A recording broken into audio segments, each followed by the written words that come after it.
Good morning बच्चों।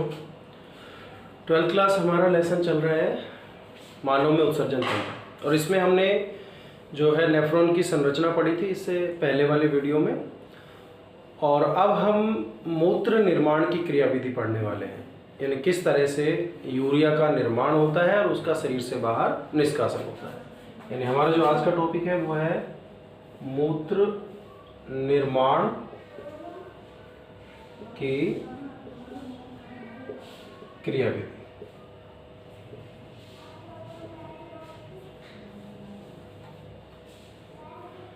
तो बच्चों, ये जो मूत्र निर्माण की क्रियाविधि होती है वास्तव में यकृत के अंदर जो अमोनिया है उसको यूरिया में बदल दिया जाता है, और वो यूरिया फिर रुधिर धमनी के द्वारा नेफ्रॉन में यानी किडनी में लाया जाता है। यहाँ से इसको फिल्टर करके और मूत्र के रूप में शरीर से बाहर निष्कासित कर दिया जाता है। तो मूत्र निर्माण की क्रिया मुख्य रूप से 3 चरणों में होती है। पहला है परानिस्यंदन यानी अल्ट्रा फिल्ट्रेशन,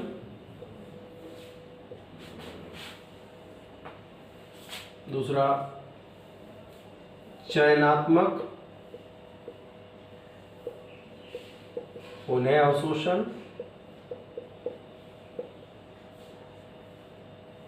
यानी सेलेक्टिवली री एब्जॉर्प्शन, और तीसरा होता है स्त्रवण यानी सिक्रेशन।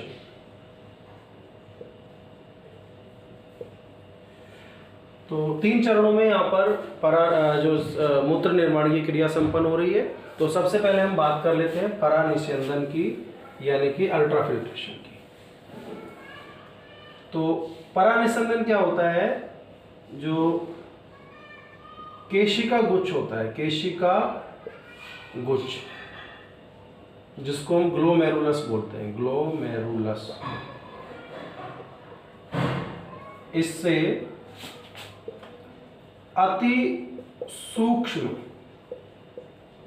छनन की क्रिया, अति सूक्ष्म छनन की क्रिया, जिसके फलस्वरूप जो है वो ग्लोमेरुलर फिल्ट्रेट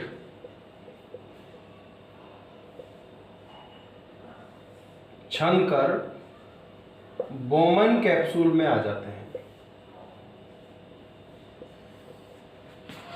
इस क्रिया को बोलते हैं परानिस्यंदन। यानी केशिका गुच्छ से जो अपशिष्ट पदार्थ है, उत्सर्जी पदार्थ है, वो छन कर बोमेन कैप्सूल में आ गए, और इनको अपन ग्लोमेरुलर फिल्ट्रेट या शॉर्ट में जीएफ बोल देते हैं। तो ये क्रिया कैसे होती है अपन उसकी बात करते हैं। तो इसके लिए हमें देखो ये बोमेन कैप्सूल का यहाँ पर डायग्राम बनाया है।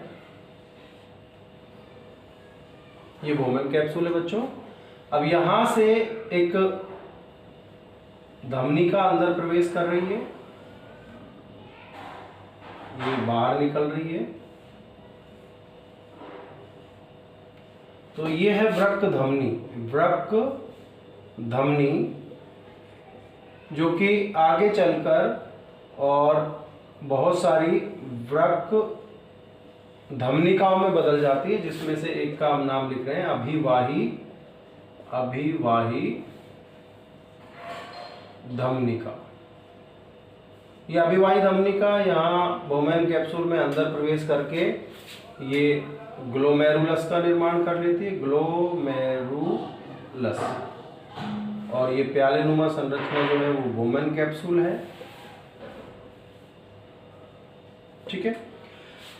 अब ये जो बाहर निकल रही है इसको बोल रहे हैं अपवाही धमनिका। तो इस तरह से अभिवाही धमनिका कौन है? जो बोमेन कैप्सूल के अंदर प्रवेश कर रही है, और अपवाही धमनिका कौन है? जो बाहर निकल रही है बोमेन कैप्सूल से।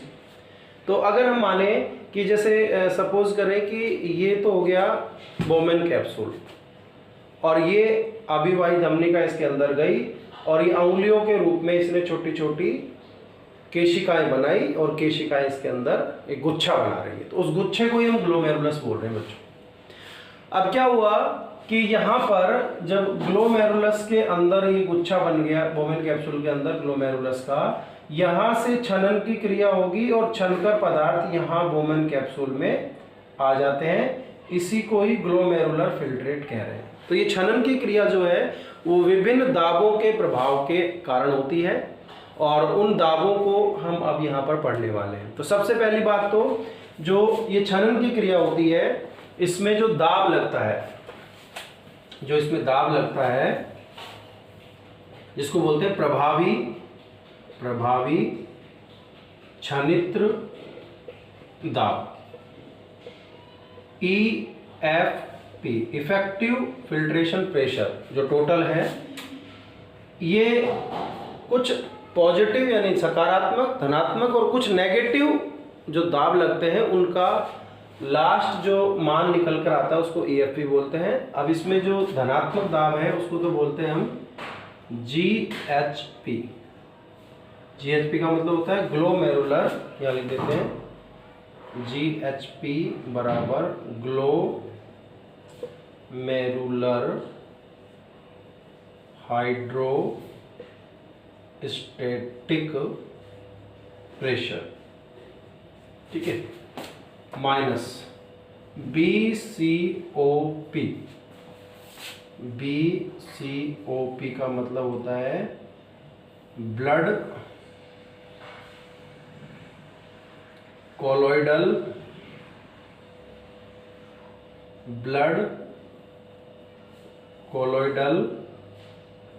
ऑस्मोटिक प्रेशर, ठीक है। जैसे ये हो जाता है ग्लोमेरुलर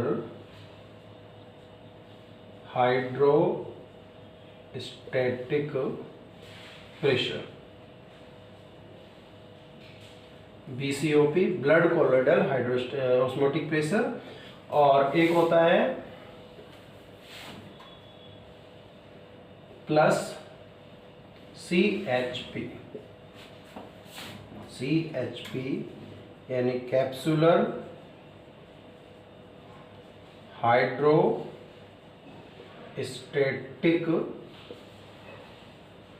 प्रेशर। तो बच्चों 3 प्रेशर यहाँ पर लगते हैं, इनका जो लास्ट रिजल्ट है उसको बोलते हैं EFP और इसकी वजह से ही छनन की क्रिया होगी। अब देखते हैं सबसे पहले GHP।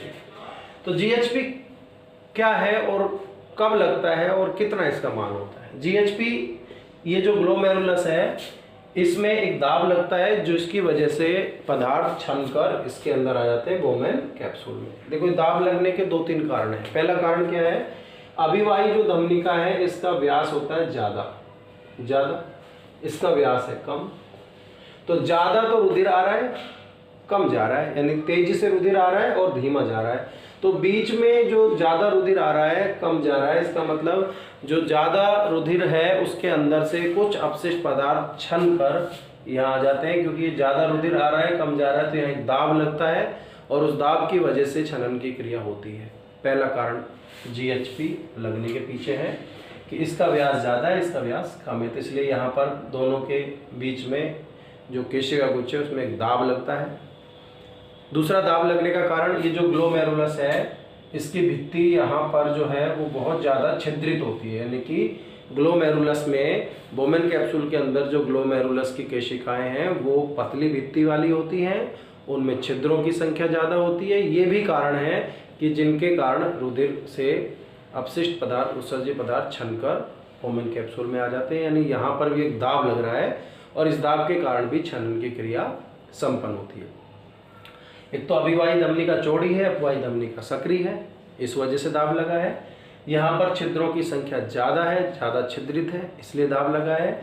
यहाँ पर इनकी भित्ति जो है केशिकाओं की वो सक्रिय होती पतली होती है, इस कारण से दाब लगा है। तो इन तीनों ही कारणों से यहाँ पर जो दाब लगा है उस दाब को बोल रहे हैं GHP और इसका मान होता है 70 mmHg। BCOP, ये जो दोनों दाब है BCOP और CHP, ये छनन की क्रिया का विरोध करते हैं। BCOP जैसा कि नाम लिखा है ब्लड कोलोइडल ऑस्मोटिक प्रेशर। क्या हुआ कि जो ये केशिका है केशिका के अंदर रुधिर है, रुधिर में कुछ कोलॉइड प्रोटीन होते हैं। क्या होते हैं? कोलॉइड प्रोटीन होते हैं। तो वो कोलॉइड प्रोटीन रुधिर में से अपशिष्ट उत्सर्जी पदार्थों को बाहर नहीं जाने देते हैं, जाने से रोकते हैं। यानी कि रुधिर के अंदर जो कोलॉइड प्रोटीन है वो रुधिर के अंदर से उत्सर्जी पदार्थों को बाहर जाने से रोक रहे हैं, और उससे एक दाब लगा, उस दाब को बोल दिया BCOP। इसका जो मान है वो होता है 30 mmHg। तीसरा जो दाब है जो कि छनन की क्रिया का विरोध कर रहा है, ये भी उसको बोलते हैं CHP, कैप्सुलर हाइड्रोस्टैटिक प्रेशर। अब देखो, छनकर पदार्थ यहाँ से बोमेन कैप्सूल में आए तो बोमेन कैप्सूल के बीच में जो खाली जगह है उसमें द्रव भरा होता है। वो द्रव क्या है? दूसरे पदार्थ को आने से रोकता है। जैसे आप कहीं बैठे हैं, आपकी सीट पर कोई और आएगा तो आप उसको बैठने देंगे क्या? नहीं। इसका मतलब ये जो द्रव पहले से भरा पड़ा है बोमेन कैप्सूल में, वो रुधिर से जो द्रव छनकर आएगा इसके अंदर, उसको वापस धक्का देगा, यानी उसको आने से रोकेगा। प्लस जब ग्लोमेरुलस फैलेगा, क्योंकि ग्लोमेरुलस में ज़्यादा आ रहा है रुधिर, कम जा रहा है, तो यहाँ पर क्या एक दाब लगता है, कौन सा? GHP, जिससे ग्लोमेरुलस फैलता है। तो ग्लोमेरुलस जब फैलता है तो बोमेन कैप्सूल पर क्या लगाएगा? दाब। तो बोमेन कैप्सूल पे क्या लगाएगा? दाब, विपरीत दिशा में। तो इस दोनों ही कारणों से जो दाब लगता है उसको CHP बोलते हैं। यानी बोमेन कैप्सूल नकारात्मक दाब लगा रहा है जो छनन को रोक रहा है, और इसका जो मान होता है वो होता है 20 mmHg। यानी 70 - 50 टोटल 20 mmHg EFP की जो वैल्यू आई वो आई 20 mmHg।